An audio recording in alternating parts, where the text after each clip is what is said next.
हाल ही में उत्तर प्रदेश के अयोध्या में राम मंदिर का उद्घाटन होने जा रहा है और इसी के चलते एक धमकी आई कि राम मंदिर को भी उड़ाया जाएगा, उत्तर प्रदेश के मुख्यमंत्री योगी आदित्यनाथ को भी उड़ाया जाएगा और एसटीएफ के जो चीफ हैं उनको भी उड़ाया जाएगा।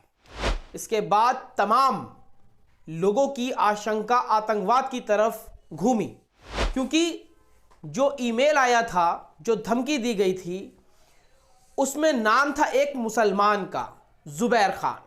तो लोगों ने कहा कि ये मुसलमान तो इस तरह के लोग हैं कि सिर्फ आतंक ही इनको करना आता है और दहशत स्थापित करना चाहते हैं। लेकिन जब पुलिस ने गिरफ्तार किया उन लोगों को जिन्होंने ये पूरा सिंडिकेट रचा था और जिन्होंने धमकी दी थी, तो वो पंडित और मिश्रा जी निकले।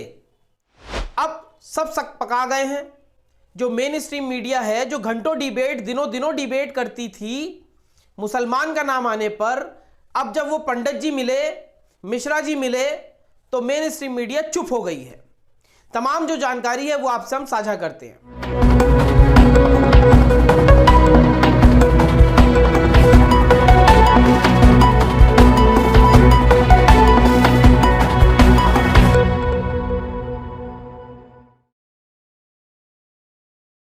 नमस्कार, मैं मोन्टू राजा, एंटी करप्शन इंडिया से स्वागत है आपका।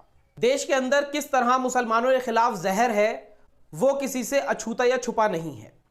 तमाम लोग जानते हैं कि एक बड़ा समारोह कह सकते हैं, देश के अयोध्या में राम मंदिर का उद्घाटन हो रहा है। इसी दौरान उत्तर प्रदेश के मुख्यमंत्री को उड़ाने, राम मंदिर को बम से उड़ाने और एसटीएफ के जो प्रमुख हैं अमिताभ यश, उनको उड़ाने की धमकी दी गई। अब वो ईमेल जो था उसमें एक मुस्लिम युवक का नाम लिखा था, जुबैर खान।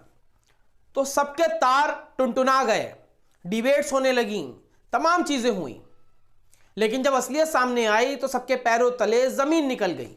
पुलिस ने इस घटना को अंजाम देने वाले दो शख्सों को अपनी हिरासत में लिया है, जिसका नाम है ओम प्रकाश मिश्रा और दूसरा है ताहर सिंह।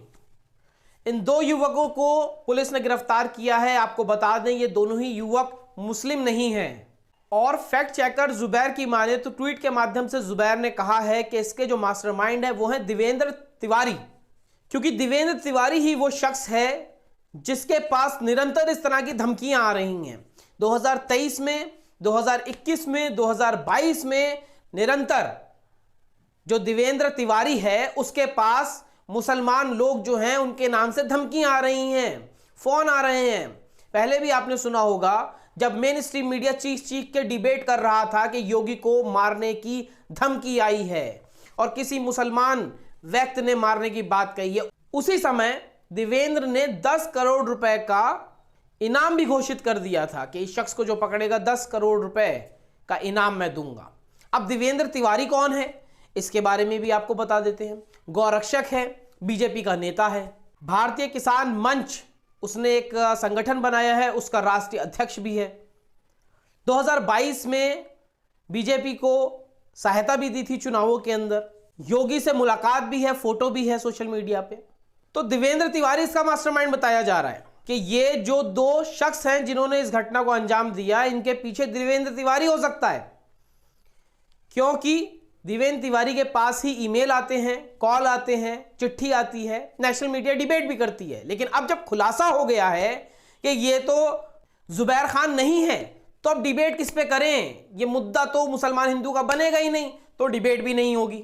सोचिए, अगर ये वाकई में लड़के मुसलमान होते तो पूरे देश के अंदर जो बड़े बड़े न्यूज़ चैनल हैं वो रात दिन डिबेट कर रहे होते, किस तरह आतंकवादी कह रहे होते और पूरी मुस्लिम कम्युनिटी को टारगेट कर रहे होते। आपको बता दें, देवेंद्र तिवारी के पास अगस्त 2022 में भी एक धमकी आई थी, जिसके बाद देवेंद्र तिवारी ने ट्वीट भी किया और 10 करोड़ रुपए का इनाम रखा था उन लोगों को पकड़ने के लिए।